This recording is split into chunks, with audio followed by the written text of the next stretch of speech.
आज बनारस की सुबह वैसी ही थी जैसी हमेशा होती है।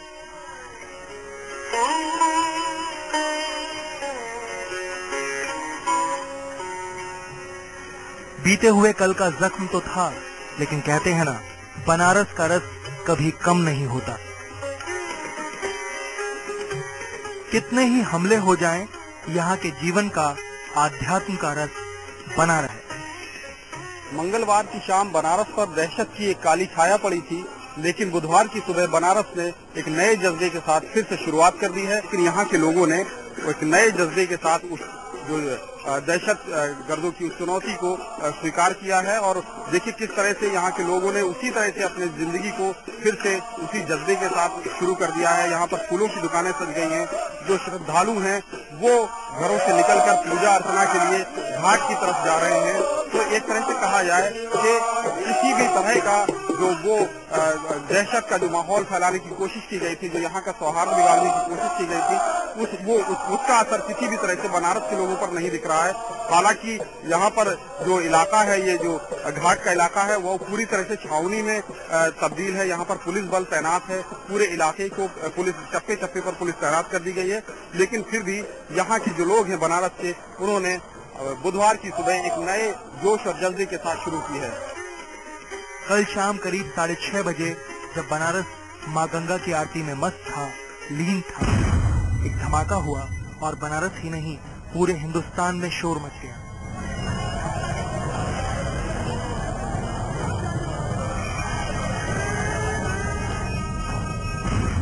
दुनिया के सबसे पुराने शहर में अफरा तफरी मच गई।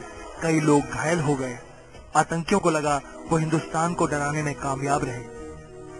ईमेल भेजकर आतंकियों ने अपने नापाक इरादों का खुलासा किया और आने वाले कल के लिए एक धमकी भी दी। फिर भी कहते हैं ना, ये बनारस है, यहाँ का रस कभी कम नहीं होता। फिर भी कुछ तो कम हुआ है। बनारस में 2 मासूम बच्चियों पर कल की शाम बहुत भारी गुजरी है। 1.5 साल की एक बच्ची जिंदगी से दूर हो गई और दूसरी बच्ची अपनी मां से दूर हो गई। लेकिन जिंदगी वो बनारस से दूर नहीं हुई। हम तो बस यही कहना चाहते हैं, बना रहे रस, बना रहे बनारस। बना रहे रस बनारस का नमस्कार। आप देख रहे हैं लाइव इंडिया। मैं हूं आसफा खानम शेरवानी। दरअसल ऐसा लगता है कि नुकसान बहुत ज्यादा नहीं हुआ, लगता है सिर्फ कि बहुत ज्यादा जाने नहीं गई हैं, लेकिन दरअसल ये जो हमला हुआ है ये पूरे उस इमेज पर हमला है जो कि सरहद के बाहर, हिंदुस्तान की सरहद के बाहर जिस तरह से हिंदुस्तान को विदेशी निगाहों से देखा जाता है, एक आस्थावान मुल्क के तौर पर, ये वो तस्वीरें हैं जो हिंदुस्तान को बयान करती हैं। तो फिलहाल अगर देखा जाए तो आतंकवादियों ने उस इमेज पर, उस तस्वीर पर हमला करने की कोशिश की है जो कि दरअसल हिंदुस्तान की तस्वीर बताती है। ब्लास्ट के दौरान हुई भगदड़ में 1.5 साल की बच्ची अपने माँ बाप से दूर हो गई। लाइव इंडिया इस बच्ची को उसके माता पिता से मिलाने के लिए आगे आया है। लाइव इंडिया आपसे अपील करता है कि जिस किसी को भी इस बच्ची के माँ बाप के बारे में कोई जानकारी हो, वो संपर्क करके बच्ची को उसके माँ बाप से मिलाने में मदद करे। फिलहाल ये बच्ची गंगोत्री सेवा समिति के पास है। दरअसल बच्ची इतनी छोटी है, शायद कि अपने माँ बाप का नाम बता भी नहीं सकती। इतनी मासूम बच्ची जिसने अभी बोलना भी नहीं सीखा, लेकिन उसके बावजूद इस तरह की हिंसा की चपेट में आ गई है। आप हमें संपर्क कर सकते हैं। नंबर जो आपकी टेलीविजन स्क्रीन पर अभी फिलहाल फ्लैश हो रहा है, उस नंबर पर आप कॉल कर सकते हैं और इस बच्ची को उसकी मां से मिला सकते हैं अगर इस बारे में कोई भी जानकारी आपके पास मौजूद है। ये बच्ची ब्लास्ट में ही शाम को मुझे मिली थी। बच्ची पूरी तरह सुरक्षित है। कृपया जिस सज्जन की हो ये हमारे मोबाइल नंबर या लाइव इंडिया पर संपर्क करके इसे ले जा सकते हैं। 9935499776।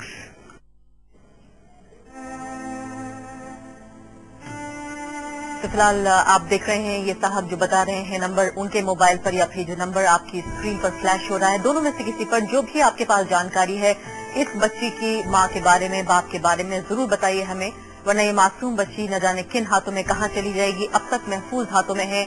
लाइव इंडिया भी इस बात पर नजर रखे हुए है, इस पूरी गतिविधि पर कि बच्ची आखिर किस हालात में है, लेकिन इतनी मासूम बच्ची है कि इसको फौरन अपने माँ बाप की जरूरत है।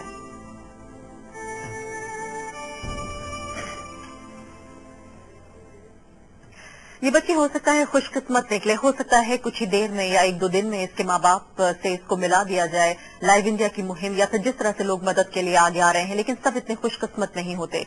इस धमाके ने एक परिवार को हमेशा के लिए गम में डुबो दिया है। ये परिवार नहीं जानता था कि उनकी नन्ही सी बच्ची स्वास्थ्य का आतंकियों के घिनौने मंसूबों का शिकार हो जाएगी। आपको बता दें कि इस बच्ची पर जब ये हमला हुआ तब ये अपनी मां की गोद में थी। इस धमाके में 1.5 साल की स्वास्थ्यिका की जान चली गई। बिना किसी कसूर के उसे इतनी बड़ी सजा मिली। शायद यही आतंक का सबसे घिनौना चेहरा है। शायद आतंकवादी जो इस वक्त इस खबर को देख रहे होंगे, उन्हें एहसास भी नहीं होगा कि किन लोगों को सजा देना चाहते थे वो और किन को उन्होंने सजा दे दी है।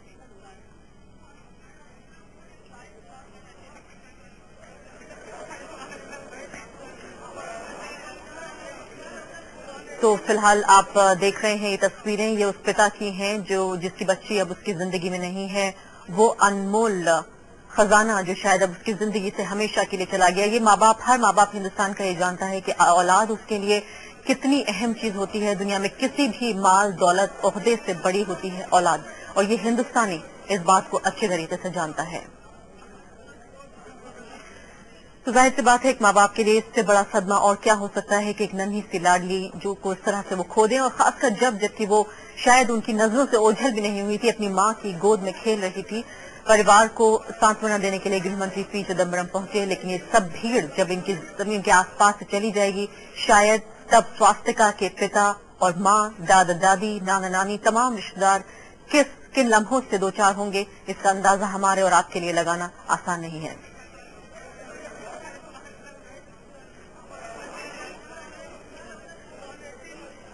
यू ओनली प्रोटेक्ट द स्वास्थ्यिका, क्योंकि ऐसी स्वास्थ्यिका फिर किसी घर में मैं नहीं देखना, क्योंकि कोई भी स्वास्थ्यिका मरेगी तो मैं उसमें अपने बेटी को ही देखूंगा। इसलिए मैं अब कोई स्वास्थ्यिका को मरता हुआ नहीं देख सकता, नहीं देख सकता, नहीं देख सकता, नहीं देख सकता।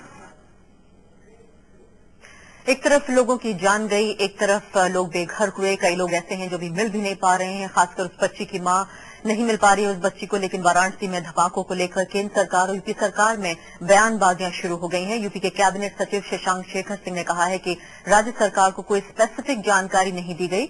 शशांक शेखर ने कहा कि केंद्र सरकार दलगत भावना से ऊपर उठे। हालांकि केंद्र सरकार का ये कहना है कि मायावती सरकार ने उस जानकारी पर कदम नहीं उठाया जो केंद्र के जरिए दी गई थी। इससे पहले वाराणसी पहुंचने पर केंद्रीय गृह मंत्री पी चिदम्बरम ने ये कह दिया था कि यूपी सरकार को हमले के बारे में आगाह किया गया था, लेकिन कदम नहीं उठाया गया। Advisories have been issued. On the 25th of February 2010, a specific advisory was given regarding the dust Ashwamedh Ghat. Now, obviously, no one can give more specific intelligence than that. Anyway, I'm not responding to such statements. It is the duty of every state government to provide security to its people, and I'm sure the government of Uttar Pradesh realizes its duty. तो फिलहाल आप देख रहे थे P Chidambaram जो कह रहे थे कि बिल्कुल खास जानकारी दी गई है, बिल्कुल टू द पॉइंट जानकारी दी गई है उनके जरिए, लेकिन यूपी सरकार ने जो है वो इस पर कदम नहीं उठाया। फरवरी 2010 का जिक्र कर रहे हैं, अब से कुछ महीनों पहले की बात है। और जिस तरह से हमने देखा है कि वाराणसी में जो माहौल इस ब्लास्ट के बाद हुआ है वो किस तरह से, लोग फिलहाल कैसा महसूस कर रहे हैं, हमारे संवाददाता फरमान अब्बास ने इस तमाम हालात का जायजा लिया। बनारस धमाके में घायल हुए जो लोग हैं वो यहाँ के सरकारी अस्पताल के इसी वार्ड में भर्ती हैं, और इन लोगों के लिए भी आज की ये सुबह एक नई जिंदगी लेकर आई है, और इनकी जो सुबह है वो बिल्कुल नई सुबह हुई है। इनके जज्बे को भी देखना चाहिए, और देखिए किस तरह से ये लोग हालांकि घायल हैं, लेकिन इन्होंने जो सुबह की शुरुआत की है वो एक नए जज्बे के साथ की है। ये बताइए कि आप वहाँ पर मौजूद थे उस वक्त, किस तरह से धमाका हुआ और किस तरह से सारी चीजें हुई, ये बताइए जरा।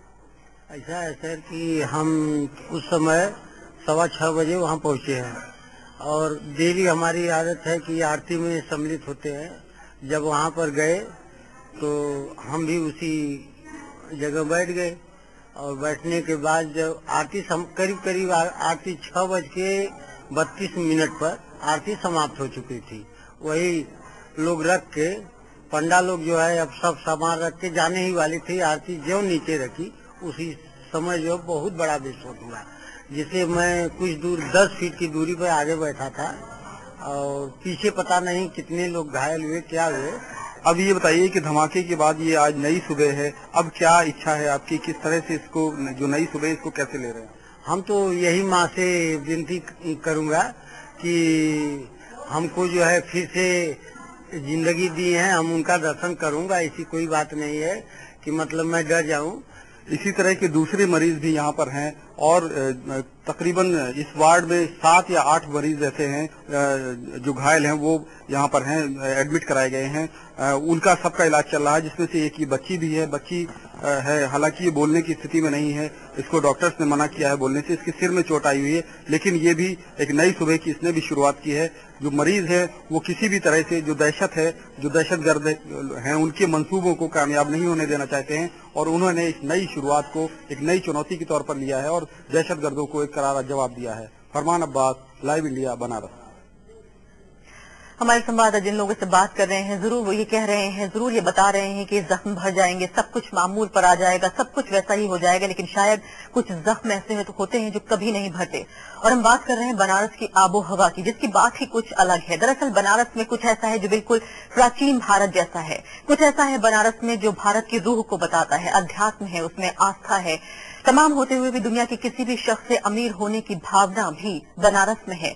कुछ भी ना हो बनारस के पास, तो बनारस के पास भारत की आत्मा है। बूंद बूंद जीवन से भरा संसार है बनारस। आपको दिखाते हैं बनारस घराने के मशहूर शास्त्रीय गायक पंडित छन्नू लाल मिश्रा ने कैसे दुनिया के सबसे पुराने शहर को अपने अंदर संजो कर रखा है।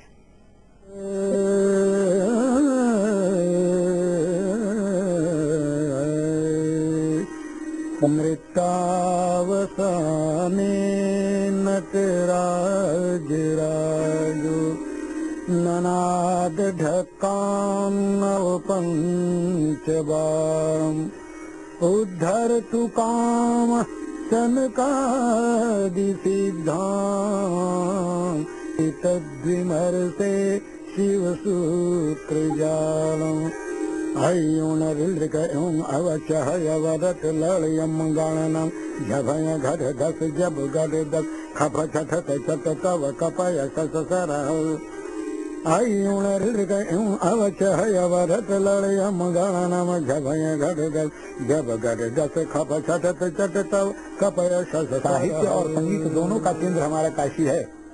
क्यों कि मुक्ति जन्म मही जान, रामायण में कहते हैं वसंत तुलसीदास जी कि मुक्ति जन्म मही जान ज्ञान खानी अघहानि कर जहाँ बस शंभु भवानी सो काशी से ये कसन। हमारे संगीत का महत्व इसीलिए कि पैदा करने वाले भगवान शंकर जो हैं वो काशी में आके बस गए हैं।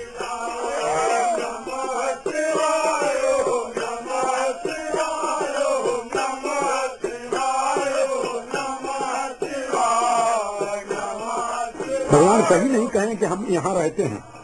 किसी ने कहा कि आप भक्तों के हृदय में रहते हैं, आप वैकुंठ में रहते हैं, आप कहाँ रहते हैं प्रभु आप बताइए अपने मुंह से। तो भगवान ने क्या कहा नारद से कि ना हम बसामी वैकुंठे, हे नारद मैं वैकुंठ में नहीं रहता हूँ।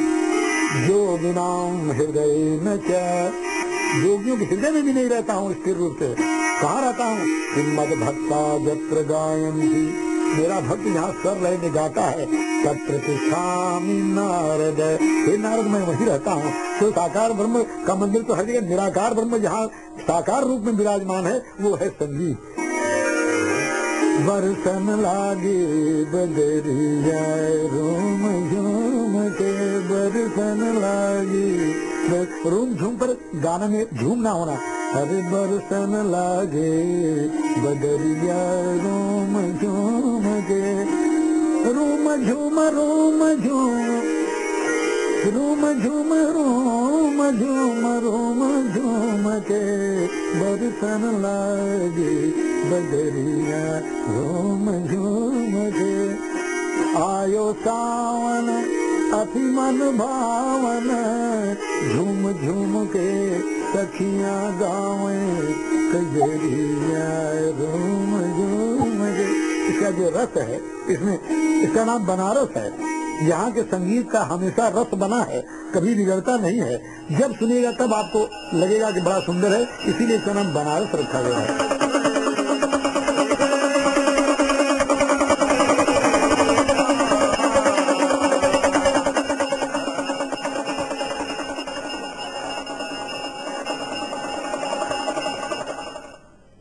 अब आप इससे माइथोलॉजी कहें या जो भी कुछ, लेकिन हिंदुस्तानी वो है जो हर चीज के लिए ऊपर वाले का शुक्रगुजार होता है, चाहे वो पानी जो वो पीता है, चाहे वो हवा जिसमें वो सांस लेता है, चाहे वो आसमान जिसके नीचे वो रहता है, तमाम चीजों के लिए ऊपर वाले का शुक्र अदा करता है। और शायद इसीलिए उसकी जिंदगी में संगीत है, जिस संगीत का जिक्र कर रहे थे पंडित जी, बनारस के वो लोग जो हर चीज को संगीत में परोकर खुश रहते हैं। छोटा सा ब्रेक के बाद हम आपको बताएंगे किस तरह से सबसे ज्यादा छला जाता है ये आम आदमी।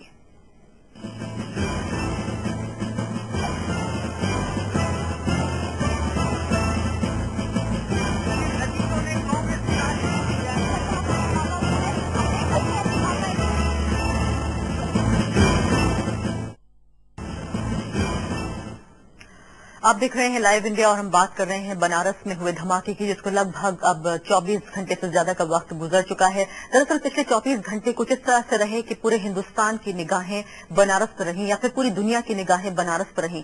लेकिन बनारस के लोग जो बनारसी हैं वो क्या कर रहे थे इस 24 घंटे के दौरान और क्या हुआ इस 24 घंटे के बाद, उनकी मनोस्थिति क्या है, जानने की कोशिश की हमारे संवाददाता फरमान ने। बनारस यानी घाटों का शहर, बनारस यानी आस्था का शहर। और बनारस की खासियत एक और है कि ये कभी ना रुकने वाला और कभी ना थमने वाला शहर। दहशतगर्दों ने हर बार बनारस को अपने निशाने पर लिया, लेकिन बनारस कभी नहीं रुका, कभी नहीं थमा। आज भी देखिए, कल जिस तरह से वारदात हुई और आज बनारस में वही चहल पहल देखने को मिल रही है। सड़कें पूरी तरह से जो हैं वो चल रही हैं, यहाँ लोग निकले हुए हैं सड़कों पर उसी तरह से जिस तरह से आम दिनों में लोग यहाँ निकलते थे। दुकानें खुली हुई हैं, दुकानदार हमारे साथ इस वक्त हैं, इनसे खुद जानते हैं कि आखिर बनारस की ये खासियत है कि बनारस रुकता नहीं, थमता नहीं। कल चलता रहता है और यहाँ पर वारदातें होती रहेंगी, कोई फर्क पड़ने वाला नहीं है। जैसा रोज चलना है, सुबह हुआ शाम आना है, शाम हुआ सुबह होना, उसी तरह का ये चलता रहेगा। मार्केट तो सर कल भी खुला था और आज भी खुला है और आगे भी इसी तरह की जो भी घटनाएं होंगी मार्केट खुले रहेगा। आतंकवादी चाहे कितना भी क्लेम क्यों न करें, लेकिन वो कभी भी किसी एक समुदाय का प्रतिनिधित्व नहीं करते। जिन शिकायतों का उन्होंने जिक्र किया, हो सकता है वो शिकायतें वाजिब हों, लेकिन वो शिकायतें हैं नेताओं से, उन लोगों से जो नीतियां निर्धारित करते हैं। इस बीच कहां जाए वो आम आदमी जो हर तरह से, हर लिहाज से शिकार है हिंसा का या फिर उन शिकायतों का। आइए देखते हैं क्या कहानी है इस